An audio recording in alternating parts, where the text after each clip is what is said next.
In my previous video on where to heel and toe on your daily drive, I took out my Toyota GT86 and showed you some situations in traffic and in cornering where you would use heel and toe on a day-to-day basis. Of course, not everyone has a shiny red sports car and some fancy footwear. So what I'm doing now is I'm going to show you in my early 90s Toyota Hilux with some regular sneakers on how you can use double clutching in particular, but also heel and toeing and rev matching to enhance your daily drive. Now, one of the real difficulties with these earlier on cars, particularly this one as it's carbureted, is that there's a considerable amount of throttle lag, particularly when it's cold. So a real trick is trying to sort of counteract that throttle lag, which means that you can't actually heel and toe when it's dead cold and you have to wait a little bit. But on the flip side of the coin, the gearbox when cold also doesn't like shifting down gears well. Thankfully, it's a pretty hot day today, nice and blue sky, so shouldn't be the end of the world. Now, this car has a very long throw gear shift, so to double clutch it, I will be using the double blip technique that I mentioned in my heel and toe tutorial.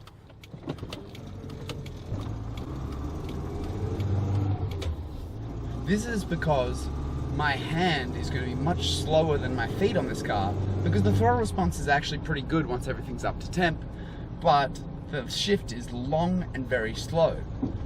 So here's our first corner that we're going to heel and toe. Let's hope that the engine's warm enough for the carby to be up to temp and going. So we go brake, double clutch there with 2 blips, and turn it in.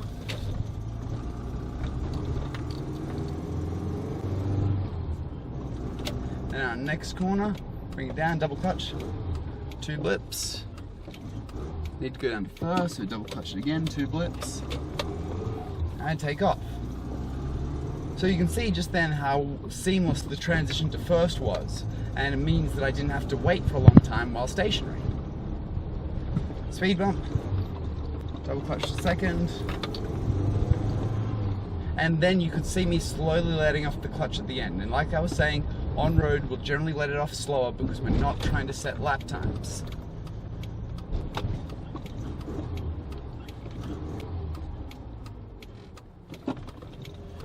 So then I had down to a stop sign, I had double clutch down to second, then double clutch down to first.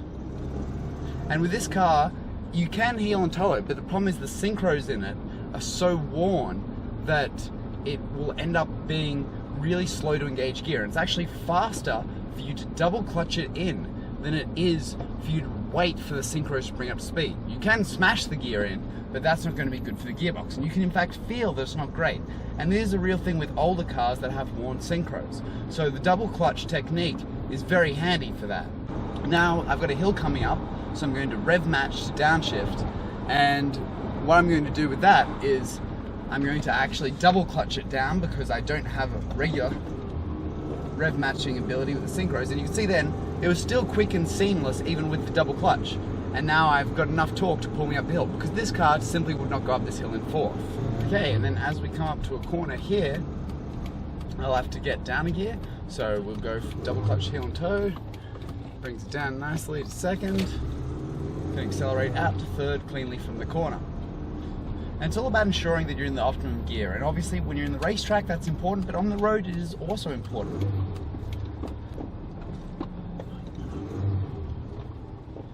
That double blip just really helps with this longer throw gear shift that takes a very long amount of time to shift gear. And again, just coming to set of lights, I like to practice. There's no reason to do this. You can just as easily pop it in neutral. There's no problem with that, but it's just something I like doing for fun. Okay, so coming up to this hill here, I'm in fourth. This car isn't going to be able to take this hill in fourth, so I will double clutch it down to third.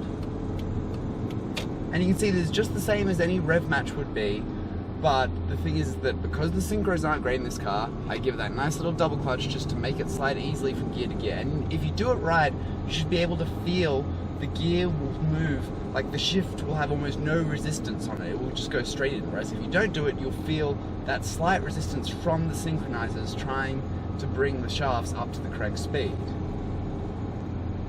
So we've got a corner here, brake, double clutch second, double clutch to first, and again, no resistance at all on the shift.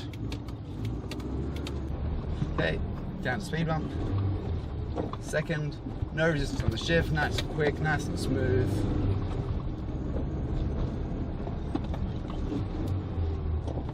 It allows you to shift a car that really you wouldn't be able to shift very quickly normally with a reasonable amount of pace.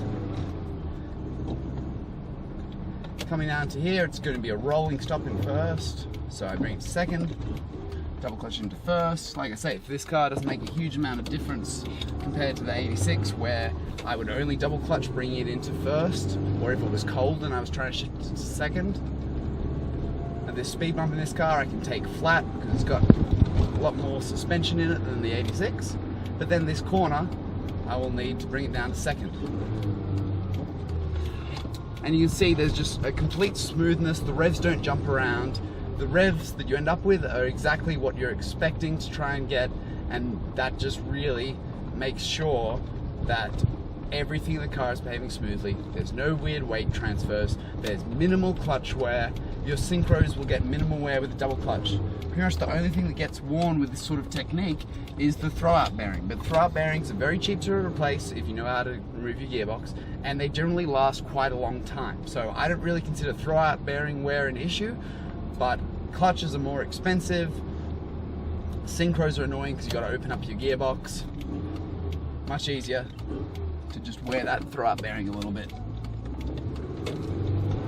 If you appreciate the struggle of me filming this video on a 32-degree day that's sunny and hot, and in a car with no air conditioning that I can't wind the windows down on because it will destroy the sound quality, then maybe you should send me a like, comment, and a subscribe. Thanks for watching, and hopefully see you next time.